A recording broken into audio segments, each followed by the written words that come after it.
안녕하세요, 운이입니다. 여러분, 제가 드디어 첫 차를 출고한 지 6개월이 지나서 6개월 동안 느꼈던 저의 배뉴 후기를 말씀드리려고 영상을 찍게 되었습니다. 그래서 제가 차를 산 이유, 그리고 왜 소형 SUV 중 배뉴를 선택했는지, 그리고 출고 과정, 제일 중요한 차량 유지비나 할부 값은 어떻게 되는지, 그리고 장점, 단점 이렇게 얘기를 해보려고 합니다. 네, 첫 번째로 제가 차를 산 이유는요, 프리랜서이기 때문에 일이 여러 지역에서 여러 시간대에 있어요. 그래서 심하게는 하루에 강남을 갔다가 파주를 갔다가 대학로를 간 적도 있어가지고 꼭 차가 필요하다라고 느끼게 됐고요. 체력적으로도 경제적으로도 좋겠다고 생각을 해서 차를 구입하게 되었고요. 자취를 하려다가 실패해가지고 그래서 이제 어떤 차를 사는지도 정말 고민이 많이 됐어요. 저는 160이 안 되는 작은 체구여가지고 소형차를 구입하고 싶었는데 고속도로를 많이 타기 때문에 안전상의 이유로 경차는 조금 지양을 하자라는 생각이 있어서 차박이나 차 크닉이 좀 유행해서 저도 약간 동참하고자 하는 마음에 소형 SUV를 선택하게 됐습니다. 그래서 막 유튜브를 막 찾아보다가 소형 SUV 중에 가장 작은 차라고 해서 가성비나 디자인이나 너무 좋게 나왔다고 유튜브를 보고 바로 선택하게 됐습니다. 제가 왜 중고차를 사지 않고 새 차를 구입하게 됐냐면요. 중고차 가격을 막 알아보는데 새 차랑 200만 원밖에 차이가 안 나는 거예요. 장마가 너무 많이 와서 침수차가 많이 있었다라는 또 정보도 있어서 새 차를 사자. 그리고 제가 당장 차가 필요한 게 아니기 때문에 새 차를 조금 더 기다려서라도 구입을 하게 되었습니다.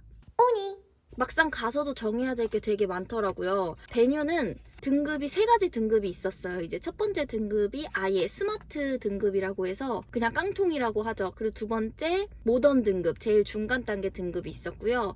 세 번째로 거의 풀옵션인 플럭스 등급이 있었어요. 제가 2천만 원을 예상을 하고 있었는데 풀옵션을 하게 되면은 2천만 원이 완전 훨씬 넘어가게 되니까 좀 부담스러운 마음에 제일 많이 하시는 모던 등급으로 선택을 했고요. 거의 모던 등급에서도 옵션을 추가하는 게 있어요. 그래서 저는 내비게이션 옵션이랑 모던 초이스 그리고 스마트 센스 이렇게 추가를 하게 됐습니다. 내비게이션을 추가 안 하면은 그 내부에 액정이 아예 없대요. 그래서 이건 디자인적으로나 후방 카메라가 조금 필요할 것 같아서 추가를 하게 되었고요.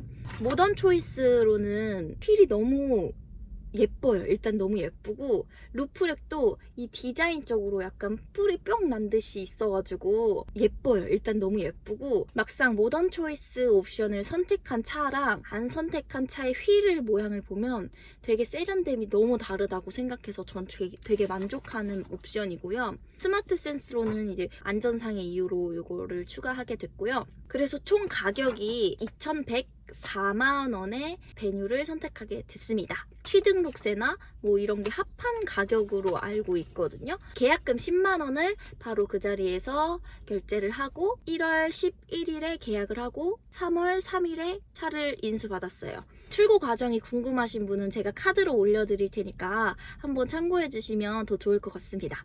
그리고 많이들 물어보시는데 판매자 직원분이 어떤 서비스를 해주셨냐. 저는 코일 매트랑 레이노 썬팅 블랙박스를 받았어요. 그냥 다 알아서 해주셔가지고 가장 궁금하신 게 차량 유지비이실 거예요. 2,104만 원에 12개월 할부를 했어요. 많은 분들이 왜 12개월 할부를 했냐라고 정말 많이들 물어보시는데 제 돈 1,000만 원을 부모님께 그냥 현금으로 드리고 나머지는 이제 부모님이 내주시는 방향으로 하게 돼서 빨리 그냥 갚고 빨리 끝내고 싶다 이렇게 하셔가지고 그래서 한 달에 자동차 값만 175만 3,600원 이렇게 나가는 걸로 알고 있습니다. 그리고 여기에 보험료가 있는데 제가 사회초년생 첫 차다 보니까 엄마랑 저랑 이렇게 공동 명의로 탈 수 있는 보험을 들어서 101만 4,720원 또 1년 보험료니까 12개월 할부해서 한 달에 84,500원 정도를 지출을 하고 있습니다.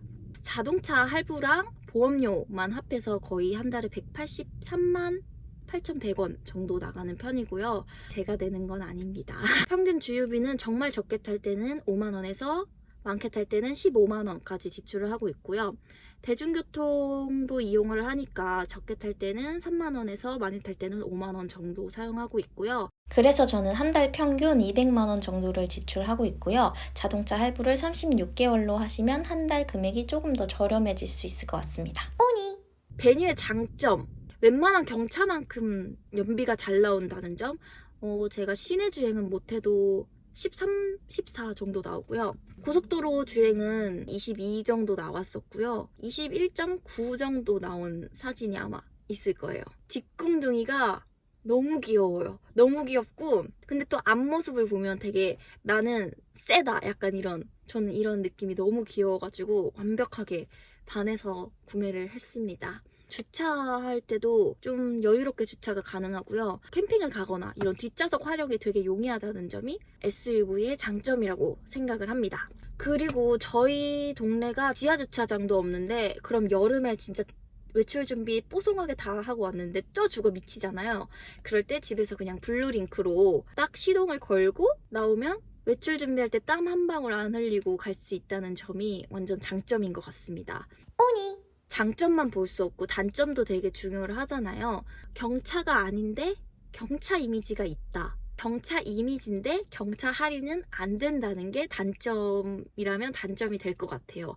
여러분, 베니는 경차가 아닙니다. 그리고 두 번째 단점은요. 경고음이 너무 커요. 오히려 그 경고음에 제가 놀래가지고 뭐야. 그런데 제가 알아보니까 경고음 음량을 줄일 수 있더라고요. 점은 극복할 수 있는 단점이라고 생각이 듭니다. 세 번째 단점은요. 내부 디자인이 살짝 아쉽다? 네, 근데 이거는 가격적인 면이 내부 디자인을 바라는 거는 조금 욕심일 것 같고요. 그래서 저는 아반떼 기어봉으로 바꿨거든요. 기어봉을 바꾸니까 이제 내부 디자인이 좀 달라졌다? 그리고 저는 단점이라고 생각 안 하는데 뒷좌석이 조금 좁다는 점. 한 186 남자를 태워본 적이 있는데 조금 좁다라고 얘기를 했고, 여자친구들 3명 앉기에는 적당한 사이즈예요. 가족 차량이나 아이를 태우시는 분은 고려해볼 만한 사항인 것 같습니다. 정말 아쉬웠던 게 락폴딩이 안 돼요. 그래서 버튼을 눌러가지고 열고 닫고를 해야 되는데 처음에는 제가 그게 너무 적응이 안 돼서, 이게 너무 싫으신 분은 그냥 락폴딩 시공을 하시는 게 나을 것 같아요. 생각보다 얼마 안 하더라고요. 아, 그리고 선글라스 보관함이 없는 거? 이게 보시면 위에 이 선글라스 놓는 데가 없어요. 운전을 하다가 여기 서랍장을 이렇게 뒤적뒤적 거려야 되는 불편함? 그래서 저는 그냥 기어봉 앞에 공간이 있잖아요. 거기다 놓고 다니고 있습니다. 오니! 네, 이제 제가 6개월 동안 베뉴를 타면서 느꼈던 소개해드렸는데요. 이거는 지극히 개인적인 의견이기 때문에 참고만 해주시면 될 것 같고요. 궁금한 점 있으시면 댓글로 알려주시면 제가 아는 부분에서 성심성의껏 말씀드리도록 하겠습니다. 모두 안전운전 하시고요. 꼭 마음에 드는 차량 구매하셨으면 좋겠습니다. 감사합니다.